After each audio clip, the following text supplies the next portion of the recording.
He was the first ever undisputed WWE champ. Now he's best-selling author and is releasing his second book tomorrow.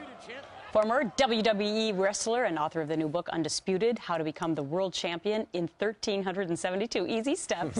Chris Jericho joins us live. 1,372? Yes, easy steps. Why not 73? Well, that's actually the amount of matches I had when I won the Undisputed Championship. So there's a little bit of a trivia there for very book reading audience.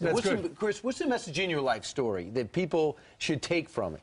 Well, I mean, the thing is, this is my second book, and when I was a kid growing up, I had two dreams. I wanted to be a wrestler, and I wanted to be a rock star. Those were my two things I wanted to do, and they both seemed like such far-away type dreams. Hard to concentrate in math. Yeah, exactly. All you're doing is drawing pictures in the back. But for better or for worse, I actually was able to achieve both of those dreams.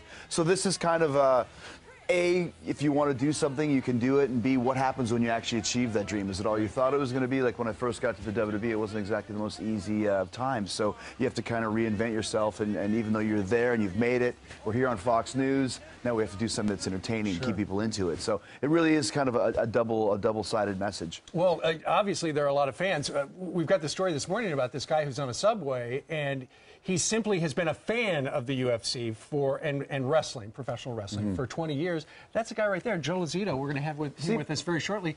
He helped take down this guy who murdered a couple of people. Yeah, if you're a subway slasher, don't attack guys that size. I mean, I wouldn't go after that guy. You know what I mean? Right. But that just goes to show. I mean, yeah, I mean, good for him. Apparently, though, he was a huge fan of wrestling. Well, he's literally huge. He's a literally huge fan of wrestling. I mean, the thing is, you don't take the subway. You got to, like today, the subway was packed, so I took Lady Gaga's egg to the show. Oh, very good. Nice. Tell us a little bit about your rock band, Fozzy. Yeah, my band is Fozzy. We've been doing it for 11 years now. And once again, like I said, I had this dream of being a musician much longer than I've been wrestling. And you know, it was kind of funny because when I first started in the WWE in 1999, I'd been wrestling for 9 years. I made it to the top of the ladder, and yet I was still playing, you know, in front of 12 people in a, in an outhouse somewhere with my band. So it's kind of, you're at the top of the peak in one place, and then you're at the bottom of the other, and then you got to kind of work your way up. So it's been great. We've been doing really well. We've toured the world like 10 times. We've had 5 albums out. So, like I said, if you have a dream and you want to go for it, then go for it. The only people that'll tell you can't do something are the ones that have failed. So. Yep. You know, so and what to do when you get it. And what to do when you get it, exactly, and make it work. So it's good, and like I said, it's fun to write about it too. Like once you get a chance to put all this stuff into a book and get it all encapsulated and read it, it's like, wow, I've got 2 books about my life that'll be in libraries forever. Tom, what's his name? Tom Sawyer, Huck Finn, and Chris Jericho. Right. The 3 most critically, literally acclaimed characters of all time. I got to ask you, what's this tattoo on your ring? This is actually my wife's name right here, Jessica. I lost my wedding ring like 3 or 4 times. So instead of getting beaten down over and over again, you think the subway slasher is bad, try telling your wife you lost your wedding ring. Sure. So I got it tattooed right there, so then I don't ever have to worry about it. All right. Unless I get attacked by the Yakuza. So it's Valentine's Day. Are you a romantic guy? Well, yeah, I guess so.